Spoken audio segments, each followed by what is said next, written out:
Assalamualaikum warahmatullahi wabarakatuh. Ketemu lagi dengan Bu Alvira pada pertemuan yang pertama penyampaian materi tentang penelitian tindakan kelas.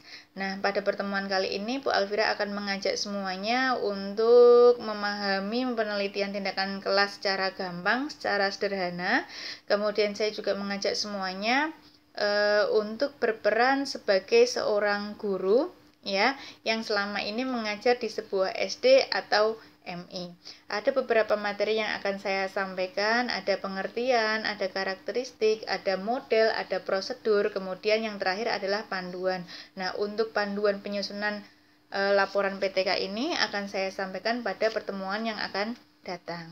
Nah, untuk yang pertama, penelitian tindakan kelas sebenarnya itu apa sih? Penelitian tindakan kelas ini biasa disebut dengan action research yang termasuk dalam ruang lingkup penelitian terapan atau applied research. Nah, ini menggabungkan antara pengetahuan, penelitian, dan tindakan. Seorang peneliti yang melakukan penelitian tindakan kelas itu harus memiliki pengetahuan, harus mengetahui permasalahan yang terjadi di lapangan yang dilakukan dengan cara menganalisisnya. Nah, kemudian kita juga harus mengetahui apa yang harus dilakukan untuk mengatasi permasalahan tersebut. Kemudian dilakukan sebuah penelitian, yaitu proses pemecahan masalah yang dilakukan secara sistematis, terkontrol, kemudian empiris. Kemudian dilakukan tindakan juga yang merupakan perlakuan tertentu yang dilakukan oleh peneliti, yaitu seorang guru. Nah, siapa yang melakukan? Nah, penelitian tindakan kelas ini bisa dilakukan oleh tenaga pendidik atau guru itu sendiri yang mengajar dalam sebuah kelas, atau seorang tenaga kependidikan, bisa kepala sekolah dan pengawas. Namun, kalau pelakunya adalah kepala sekolah, maka penelitian tersebut bisa diubah menjadi penelitian tindakan sekolah karena lingkupnya yaitu lebih besar, yaitu sekolah. Nah, kemudian apa sih sebenarnya tujuan utama dari penelitian tindakan kelas? Yang pasti yang pertama meningkatkan kualitas pembelajaran, kemudian yang kedua mengembangkan profesionalitas seorang guru. Jadi harapannya tujuan pembelajaran itu bisa tercapai secara optimal ya, atas usaha mencapai tujuan pembelajaran tersebut, maka guru itu akan melakukan upaya-upaya untuk memperbaiki kualitas diri dan kualitas pembelajaran. Maka hal ini dapat mengembangkan profesionalitas guru. Selanjutnya, karakteristik penelitian tindakan. Nah, yang pertama yaitu tema penelitian itu bersifat situasional. Maksudnya apa? Nah, tema tersebut tidak bisa kita ambil dari referensi sekolah lain. Ya, kita ikut-ikutan guru yang ada di sekolah lain, atau kita ikut-ikutan dari permasalahan yang kita peroleh dari jurnal. Tidak bisa. Kita harus menganalisis permasalahan yang terjadi di sekolah tempat kita mengajar, di kelas tempat kita mengajar ya. Jadi situasional. Kemudian cara mengatasi permasalahan tersebut ya kita sendiri yang menganalisis ya, bukan orang lain, bukan guru lain. Dan ketika kita menggunakan solusi untuk mengatasi permasalahan di kelas kita untuk kita gunakan ke sekolah lain, ya belum tentu bisa ya, karena bersifat situasional, yaitu berlaku pada kelas itu saja. Kemudian tindakan diambil berdasarkan hasil evaluasi dan refleksi diri.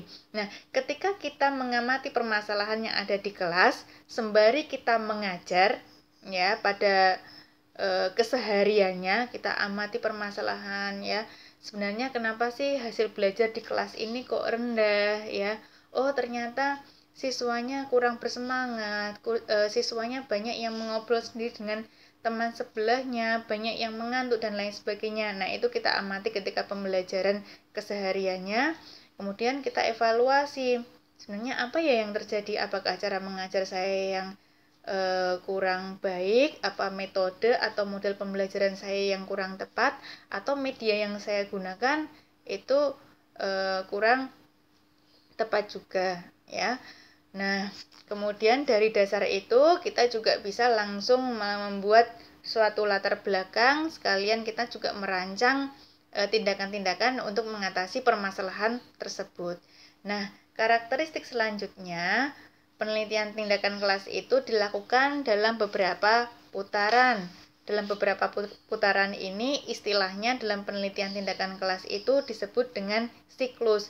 Nah, pada tugas yang kemarin saya minta untuk menganalisis jurnal tentang penelitian tindakan kelas. Anda akan mengamati bahwa dalam metodenya Anda akan melihat ada beberapa siklus, ada siklus 1, siklus 2, siklus 3. Nah, itulah yang disebut sebagai putaran atau siklus. Nah, kemudian penelitian ini bertujuan untuk memperbaiki kinerja, kemudian memperbaiki kualitas pembelajaran.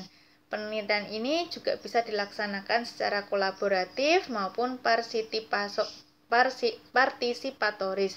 Kolaboratif ini maksudnya kita bisa melakukan penelitian ini bersama dengan teman sejawat atau guru lain ya yang bersedia membantu kita untuk melakukan sebuah penelitian. Jadi sembari kita mengajar, kita meneliti, maka guru yang lain itu mengamati perilaku yang terjadi di dalam kelas.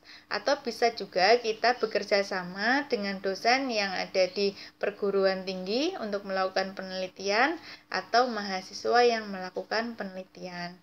Bisa juga dilakukan secara sendiri yang disebut dengan partisipatoris. Jadi sembari kita mengajar, kita melakukan penelitian, kita juga bisa mengobservasi perilaku yang terjadi di kelas secara pribadi, secara individu. Kemudian sampelnya terbatas, maka penelitian tindakan kelas ini tidak bisa menggeneralisasikan. Misalnya kita melakukan penelitian pada kelas 1A, ya, hasil yang terjadi pada kelas A tidak bisa kita generalisasikan untuk kelas 1B ataupun kelas 1C.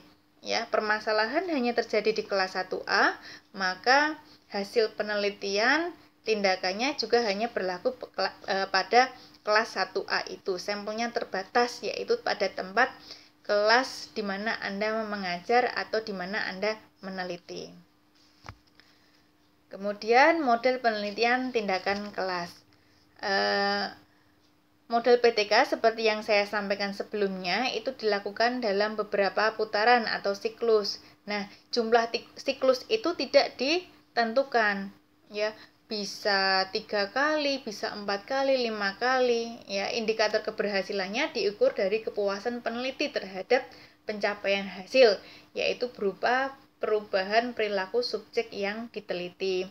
Misalnya saja pada siklus yang ketiga Anda merasa, oh, nilainya sudah maksimal, rata-rata sudah mencapai KKM, maka siklus itu, penelitian itu bisa dihentikan atau diselesaikan. Tapi Anda merasa, wah, siswa belum mencapai target, ya, targetnya 80% itu mencapai KKM. Nah, ini 70% baru mencapai KKM, belum sampai 80. Maka akan saya tambahkan pada pertemuan selanjutnya, yaitu siklus yang keempat. Nah, sebenarnya model PTK itu ada banyak. Ada model DDAIR, ada model real, ada model banyak sekali. Ya, tapi biasa yang digunakan pada suatu penelitian yaitu adalah model Chemist and Taggart, ya. Ini dibuat pada tahun 1988. Nah, untuk modelnya bentuknya seperti ini, ya. Perhatikan, ini ada tulisan plan, kemudian act and observe, kemudian reflect, ya. Plan itu perencanaan, kemudian yang kedua tindakan dan observasi, kemudian yang ketiga adalah refleksi. Ya, itu terjadi pada satu siklus, perencanaan, tindakan dan observasi, refleksi. Siklus selanjutnya, perencanaan, tindakan dan observasi, refleksi. Siklus selanjutnya juga sama, perencanaan, tindakan dan observasi, kemudian refleksi. Sampai siklus itu berakhir, sampai peneliti itu merasa puas, targetnya sudah tercapai. Kemudian penjelasan selanjutnya masih terkait dengan model Chemist and Taggart. Nah, seperti yang saya sampaikan sebelumnya, siklusnya dimulai dari perencanaan, tindakan dan observasi, kemudian refleksi. Nah, pada tahap perencanaan ini kita lakukan diagnosis masalah, ya. Kita mengajar dalam sebuah kelas. Ya, Anda menganalisis permasalahan yang terjadi. Misalnya tadi ya, hasil belajar rendah, tidak sesuai dengan banyak yang tidak bisa mencapai KKM. Kemudian banyak yang mengantuk, ya, pasif, tidak ada yang tunjuk jari, ditanya juga diam saja. Maka itu bisa dikatakan keaktifan belajarnya itu juga rendah. Kemudian dari permasalahan-permasalahan itu kita kumpulkan, kita catat, kemudian kita analisis, bisa kita mencari referensi. Pada mata pembelajaran ini misalnya IPA mata pelajaran ekosistem, yang tepat untuk pembelajaran itu sebenarnya apa sih? Kalau misalnya masalahnya adalah keaktifan belajarnya rendah, kemudian hasil belajarnya rendah. Kita kemudian merancang tindakan untuk mengatasi permasalahan tersebut berdasarkan analisis dari berbagai macam referensi. Kemudian ketika kita sudah menemukan misalnya, berarti kita harus mengubah cara pembelajaran atau metode pembelajaran. Nah, biasanya ketika Anda menggunakan ceramah, ya, Anda ubah metodenya menjadi metode jelajah alam sekitar misalnya. Nah, setelah itu kalau Anda sudah menemukan salah satu solusinya, misalnya metode jelajah alam sekitar, Anda menyusun perangkat pembelajaran lengkap dari RPP-nya, kemudian instrumen penelitiannya, ya, kemudian apalagi soal-soalnya, kemudian materinya dan lain sebagainya, ya, secara lengkap. Bahan ajarnya, medianya Anda siapkan. Kemudian tahap selanjutnya kita melakukan tindakan, ya, sekaligus kita melakukan observasi.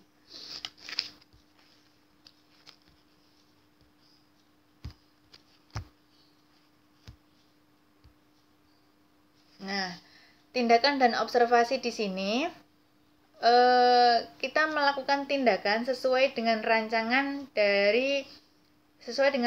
yang sudah kita susun, yaitu kita membuat strategi pembelajaran yang baru. Strategi pembelajaran yang baru yang saya sampaikan tadi misalnya metode jelajah alam sekitar, ya. Kemudian kita mengumpulkan informasi apakah proses dan dampak tindakan sesuai yang diharapkan. Ya, kita melakukan observasi.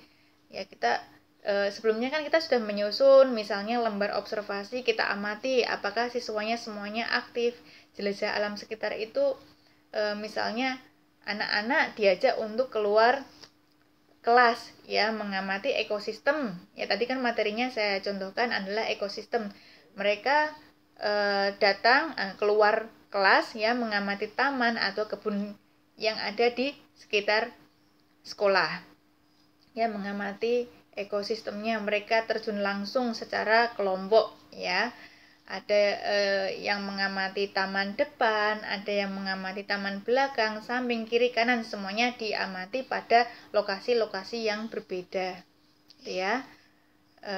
Diamati apakah mereka semuanya aktif atau ada yang diam saja, apakah ada yang melamun misalnya. Nah, itu kita buat menjadi siklus yang pertama, ya. Anda berikan alat ukur misalnya LKS atau nantinya ada soal di akhir pembelajaran atau post test, ya, sebagai dampaknya untuk mengetahui hasil belajarnya apakah ada peningkatan, ya, apakah semuanya itu sampai pada KKM atau tidak. Nah, pada siklus yang pertama ini, setelah itu kita lakukan refleksi, ya. Kita lakukan refleksi pada tahap yang ketiga. menganalisis apa yang kurang, kemudian digunakan untuk perbaikan pada siklus selanjutnya. Tadi kan kita masuk ke siklus yang pertama. Kira-kira yang kurang itu apa? Oh, ternyata masih ada yang lari-lari ke sana kemari. Anak SD itu kan aktif semuanya, anak MI itu. Nah, diminta untuk observasi atau pengamatan tentang ekosistem, ya, malah jalan-jalan ke sana kemari, ada yang ke kantin dan lain sebagainya. Nah, itu kan sesuatu yang kurang, ya. Kemudian kita laksanakan post test, ternyata hasil belajarnya juga tidak sesuai dengan harapan. Maka digunakan untuk perbaikan pada siklus selanjutnya.